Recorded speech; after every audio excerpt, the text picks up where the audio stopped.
Good morning, dear students. Welcome to the class. As you all know, we are dealing with the poem prescribed to us, Romeo and Juliet. You know that I am slow because it is a poem of William Shakespeare. Has archaic usages, the Latinized or the Greek version words that he has used, and the very typical form of or the poetic form of writings, because it is a play originally and the dialogues are selected here, and to whom we call them as soliloquies, and we are in the first soliloquy of Romeo here, where in his speech he describes the very charm, beauty of Juliet. Dear students, we have seen how he started mesmerizing, explaining, describing the beauty of Juliet by taking up some strong images and symbols here in this poem or soliloquy. So, beauty too rich for use, for art too dear. As we have completed the explanation of this line yesterday, which presents or gives a dramatic irony. Okay, what it is? Dramatic irony.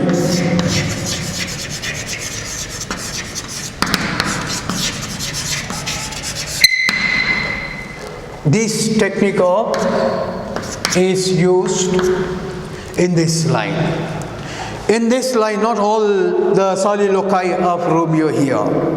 And means it is too young for Juliet to die with such a wonderful, rare, rich in the beauty and charm. And for her too dear is that explanation. But too rich for use means no common man or human being can have the right of having love with this girl. Though nobody have that power, right, eligibility to love such an angelic beauty, he calls angelic beauty.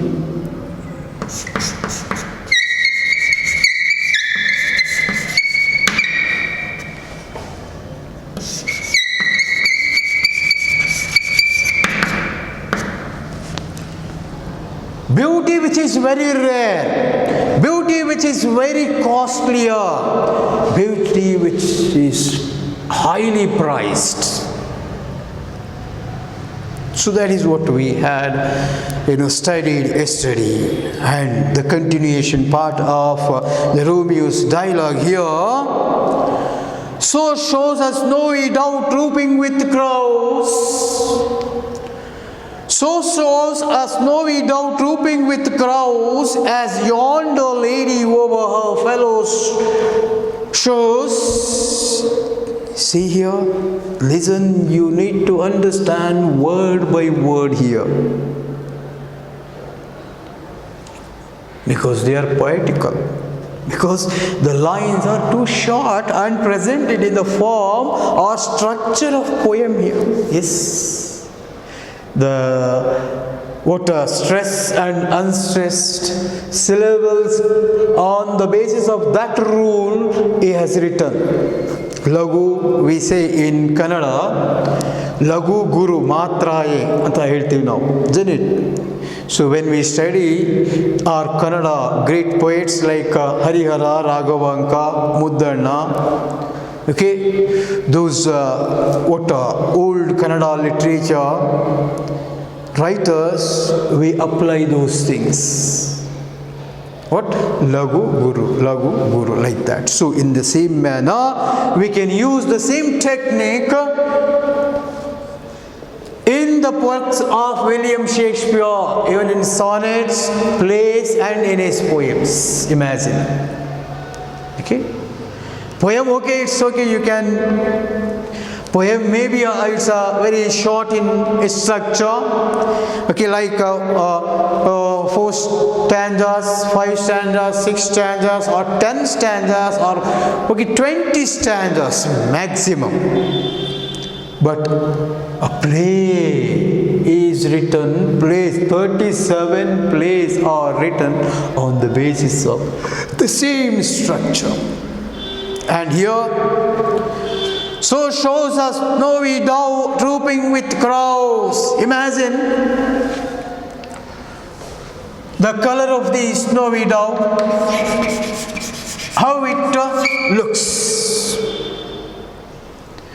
Snow, you should not say only dove. You should say snowy dove.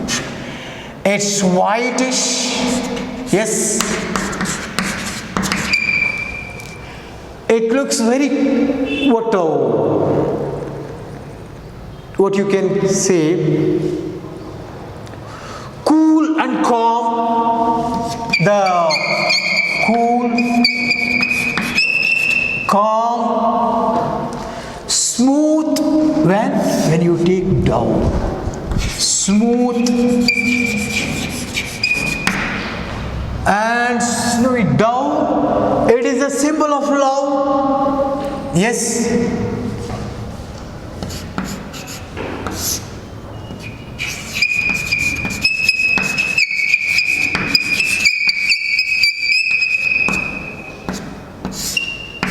Yes, symbol of love.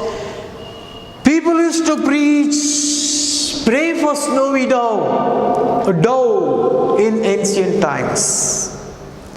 See, he takes example of snowy dove and compares snowy dove to Juliet here, and he explains that this snowy dove, his love, looks, if she stands in a group of crows, think that there is a huge crowd or group of crows there, and if you make Juliet to stand among them, okay, between them, and what kind of picture you can visualize or see? So it is the crows, once again, the troop of crows, dark,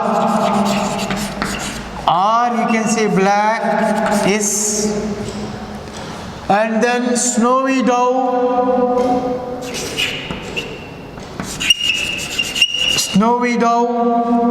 white, isn't it? Snow,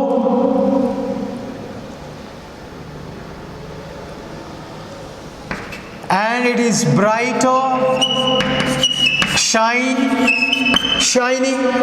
you can say, than the dark. And you can say it is a further night, day. Isn't it? So shows a snowy dove trooping with crows, as yonder lady over her fellow shows. See, that is a dance party. There are so many women, girls who are dancing on the dance floor. Okay, there are so many, good looking, beautiful women, girls who are dancing on the dance floor. And he says, he compares Juliet in in that crowd as a snowy dove, and remaining dancers, other girls on the dancing floor are nothing but, crows. They are not charmed, beautiful as his love, beloved, or the girl Juliet. Yonder, there, at that place. Which place? In the dance floor, the position where all the other girls and women were dancing, and it is that Anodike at those. So it tells us the place where the other women are dancing. Over there. So farther, so in the group of the women, yonder lady over her fellow shows, so she shows looks like a snowy dove, which is the symbol of smoothness, calmness, beauty, whitish, all those things. Okay, see the images of dark and white here. Okay, and think of the images, symbols that were used by Shakespeare in this play. Okay, what a fantastic comparison. Okay, what a memorization of Shakespeare, or a knowledge, or techniques that he employed in his writings makes us really surprised, shocking, isn't it? And make us feel confused or wonder, isn't it? Such is the quality of language that he used, the quality of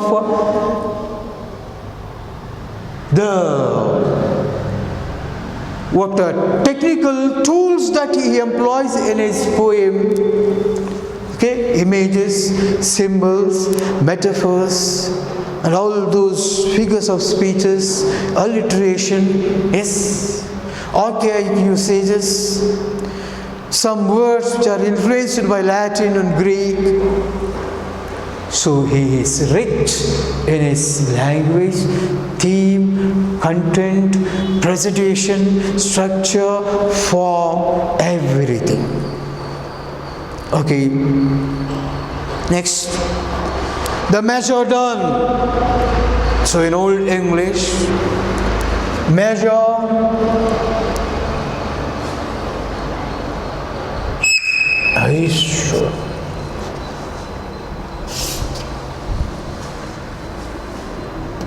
is nothing but dance here. Okay, then done, completed,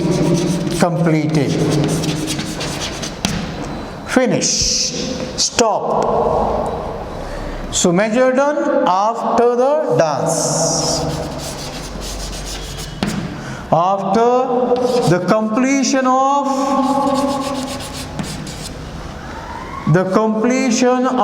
dance. Okay, that is what you need to understand here. The measure done, I will watch her place of stand.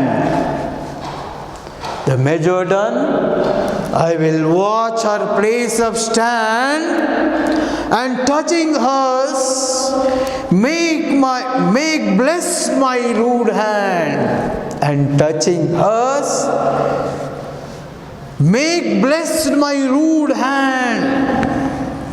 The rough hand. Rude hand is the rough.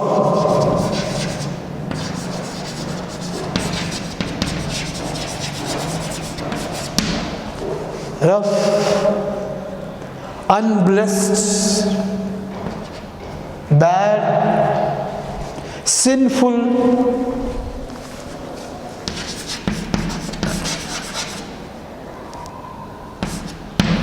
hands. ಈ ಪಾಪಿ ಕೈಗಳನ್ನು, okay, and make blessed my rude hand. See what he says here.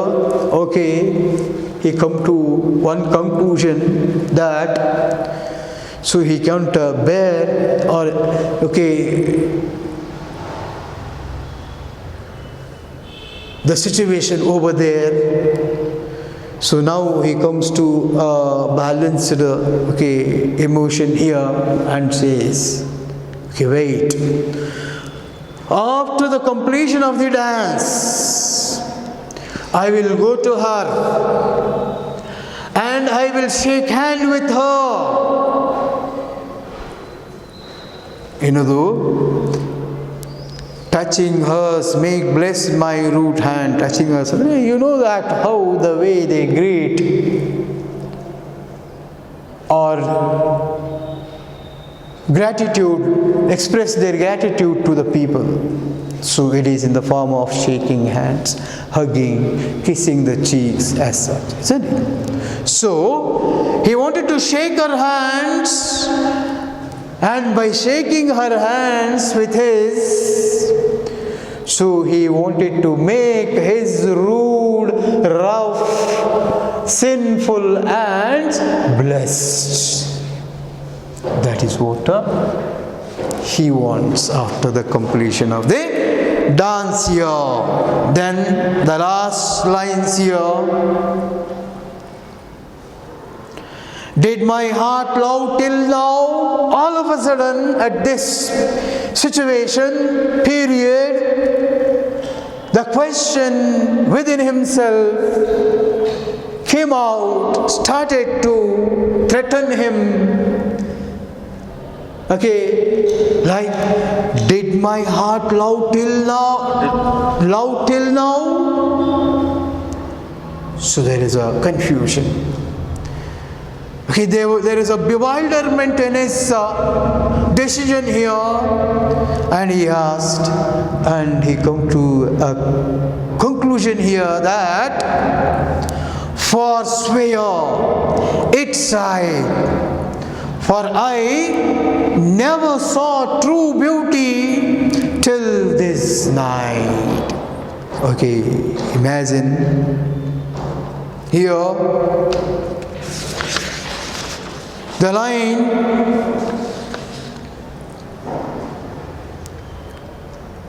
here, did my heart love till now, can be formed in this matter. For your understanding, it is,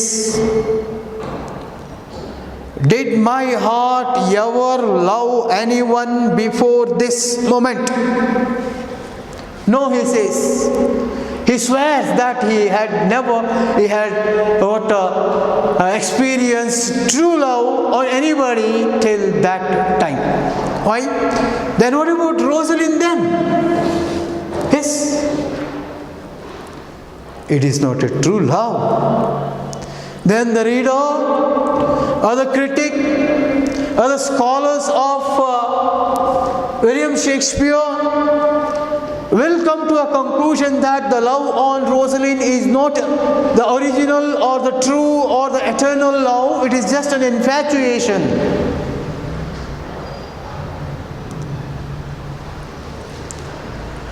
So that is exactly the meaning of this line here. Yes? Forswears its sight. It means my eyes were liars then. If at all the love of Rosalind, or till today, my eyes, if I say I have no love on this charming, beautiful girl called Juliet, if I won't agree that she is too rich in her beauty or charm, so then my eyes are liars.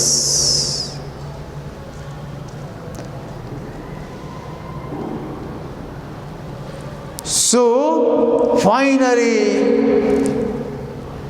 he says that, what did he say? For I never saw true beauty till this night. Imagine, he never saw true beauty till that night.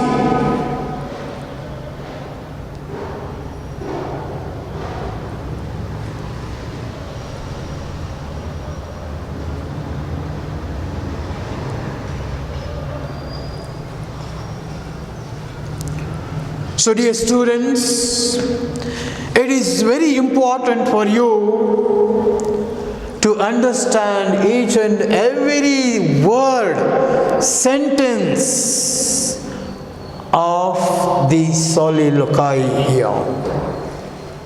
So this whole soliloquy is of 10 lines, includes 10 lines. And on all these 10 lines, Romeo goes on explaining, goes on describing the true, eternal, spiritual, physical love on Juliet.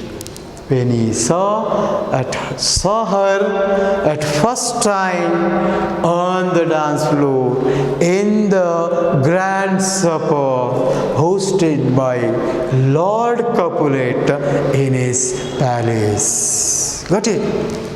Yes. So now read the poem. Look at the poem once, my dear students.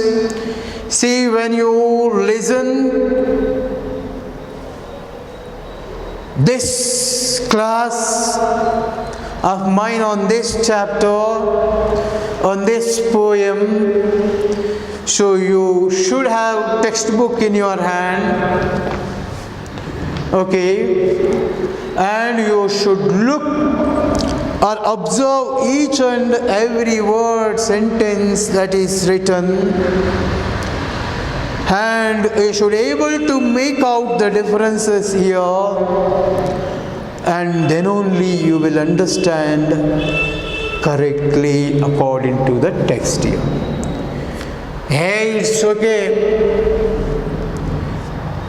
I have a mobile and I have a headphone, earphone, so I can listen it by eating, okay, by sitting in somewhere, by doing something. No. Please, anyhow, you are going to spend time for this listening, okay, recorded online class. So keep the textbook in front of you, then read line by line and observe the things. Okay, then it will remain for a longer in your brain. Memory. You won't forget easily. It will be stored positively for a longer period. So that is why do, okay, practice in such manner. So now look at the poem. See, I personally like the writings and the techniques of writing of William Shakespeare much, and the themes that he dealt throughout his works, okay, in all sorts of literatures, I liked very much here. So now we will go to the next part, that is Juliet's speech. So moving on to the next soliloquy, verse, dramatic monologue of Juliet here. And this is from Act 1, Scene 5. And Juliet's soliloquy includes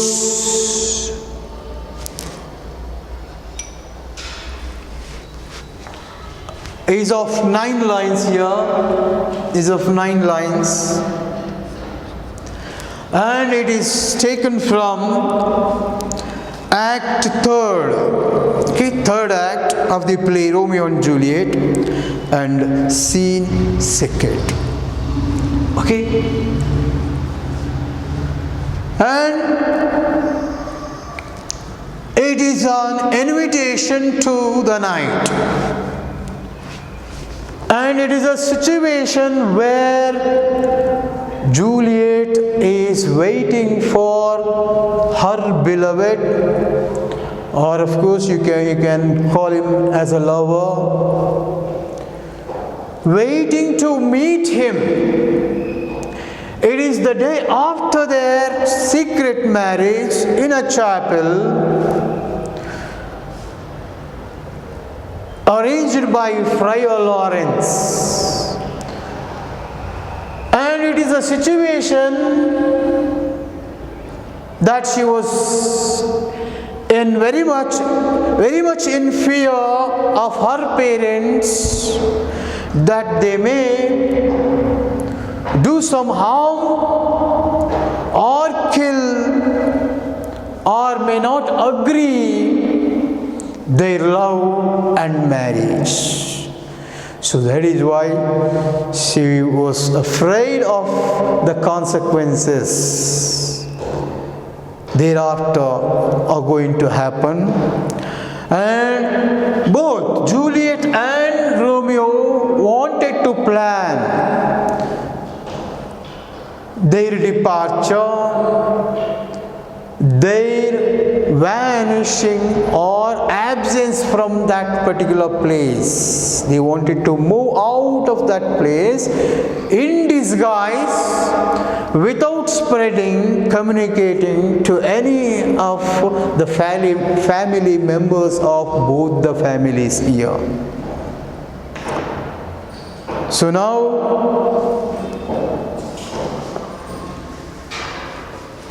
okay, I'll just take a 2 or 3 minutes break, students.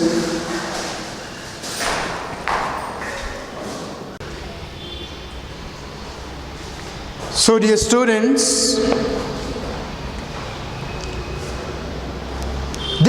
in this soliloquy, it is an invitation to the night and Romeo. Invitation to the night as well as Romeo here. And she was very much eager, hurry to meet Romeo. Why? Because she was very much in love with Romeo. Why? Because she got married in the previous day with the help of Friar Lawrence, secretly in a cathedral, in a chapel. And now it is the time for them to think about their future life, plan about their future life. Because she knows that they can't live there in Verona, because people of both the families, Montagues and Capulets, never knew about their secret marriage, and even if it is known to them, they will never ever support the love of both of them and even the marriage of Romeo and Juliet here. So it is known very well by both of them, but here she is waiting, she is all alone in her chamber, palace of Capulet, okay, and waiting for her beloved here. And she says, "Come night, come Romeo, come thou day and night, for thou wilt lie upon the wings of night, whiter than new snow on a raven's back." Yes, imagine the symbols, raven, wings of night, new snow are used really fantastically, very meaningfully by Shakespeare here. And he says, and he compares the Romeo and night, both in the first line of this extract or dialogue, come as a day in night. Day in night. See, these days and night means it is light, the complexion of dark and light, light and dark, which is white and black. Images were used to compare both of these things, and it is somewhere gives us hint about the tragic theme, isn't it? Darker, which is the symbol of gloom, boredom, monotony, isn't it? Unhappiness, tragicness. So these are the themes that we get to know about dark or the color black, isn't it? So now she compares the night to a raven. Night as well as raven, both are black in color and darker. And raven, it is a huge bird, darker, black, and which resembles a crow. But it is large bird, bigger than crow. And she wants Romeo to lie upon the wings of this bird, raven. And she compares him to a new snow, whiter, smoother, beautiful, and a good, perfection in handsomeness. To prize is handsomeness. Juliet uses a symbol, a new snow, to Romeo here.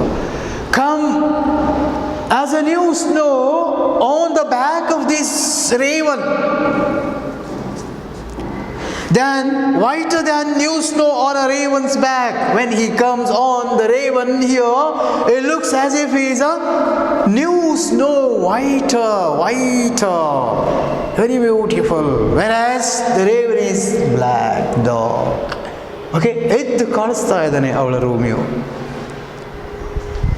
Then come gentle night, come loving black brown night, give me my Romeo, and when I shall die,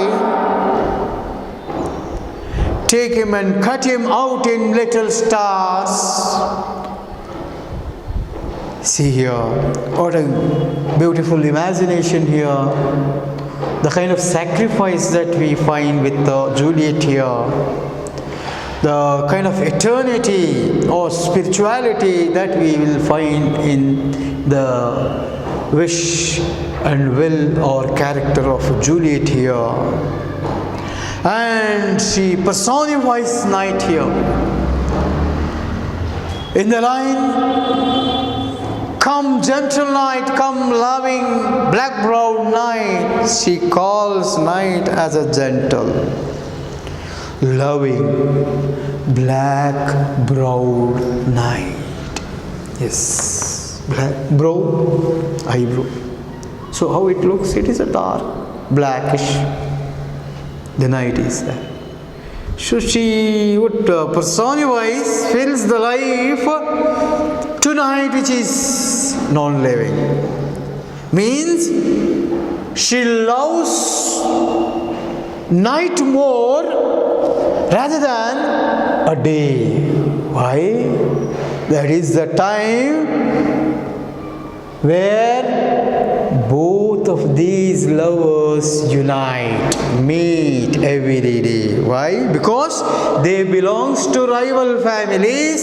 They are not allowed to meet, love, get married, hence they are enemies. So, in order not to reveal, in order keep it as a secret, they are maintaining these secrets here. And she is in love with night when compared to the day here.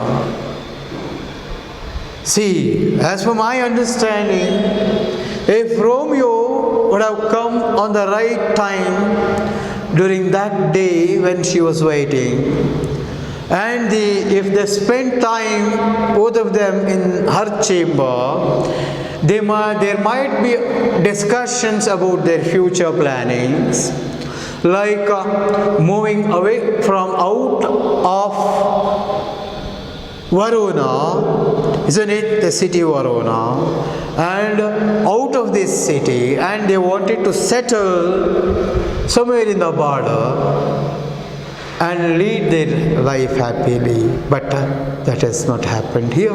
Why? Because it is a tragedy.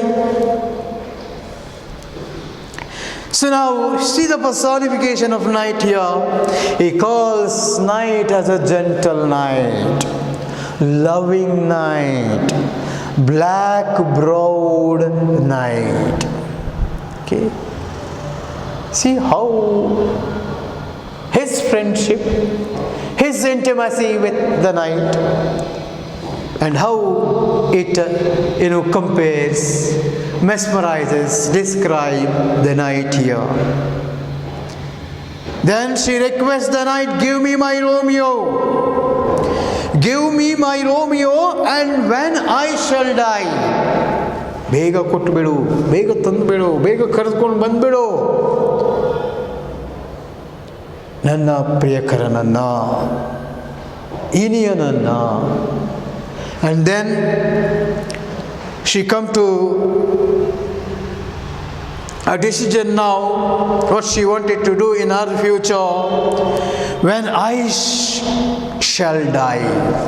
She is not talking about her death here. She says, not Romeo's death here. Why? Because she wanted him to be eternal, him to be evergreen, ever living. And if at all they were dying also, it is the first chance who wants to die is Juliet here. And she wishes her death first, then Romeo here.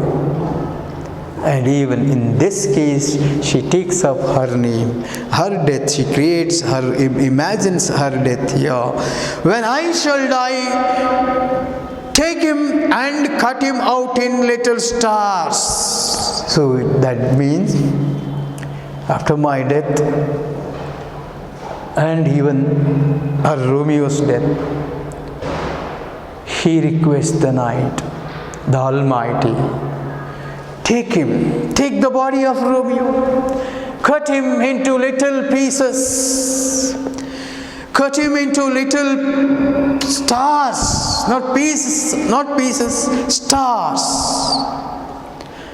and deck with the sky, decorate the whole sky with these stars of Romeo,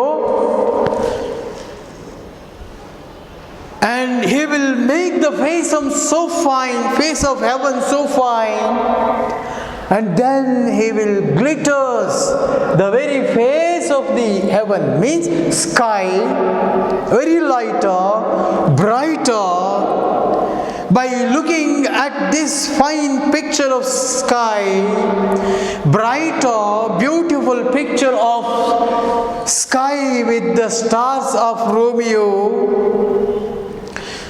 that all the world will be in love with night. Then all the people in the world start loving the night which is full of stars of Romeo, decked to the sky, looks finer, lighter, brighter. Make people to love her Romeo forever and ever. That all the world will be in love with night and pay no worship to the garish sun at last. He says, nobody will pay their attention or worship or pray the sun is which is bright, the lurid sun, the obtrusively bright sun. So they forget the brightness of the natural sun, and they forget worshipping the natural sun, which is lurid, which is obtrusively bright, and start worshipping ROMEO or the night, which is brighter than the day, which is brighter than the night with full of day with full of sunlight. See here in these both soliloquies, we find the monotony here, sad feelings, emotions of each characters here. When you compare both of these soliloquies, Romeo's and Juliet's, we come to know that the weightage of the words in the second soliloquy of Juliet is more meaningful, deeper, spiritual, logical when compared to the Romeo's soliloquy. It is just an appreciation of words or emotions and feelings when he caught the sight of this beautiful young girl of 13 years is on the dance floor in the grand supper hosted by Lord Capulet here. It is just a physical description of Juliet's beauty, charm by Romeo takes place in the first soliloquy. He goes on mesmerizing the beauty of Juliet. He goes on glorifying the physical beauty of Juliet in his soliloquy. Okay? He goes on describing the physical charm and beauty of Juliet in his soliloquy. But whereas in Juliet's soliloquy, she compares him to the eternity, and it is an eternal love. It is not a physical love here. So it will take another 10 or 15 minutes to conclude this poem. So we will conclude it in the next class and begin with the new chapter in the next class. So by then, okay, take care, bye, have a nice day.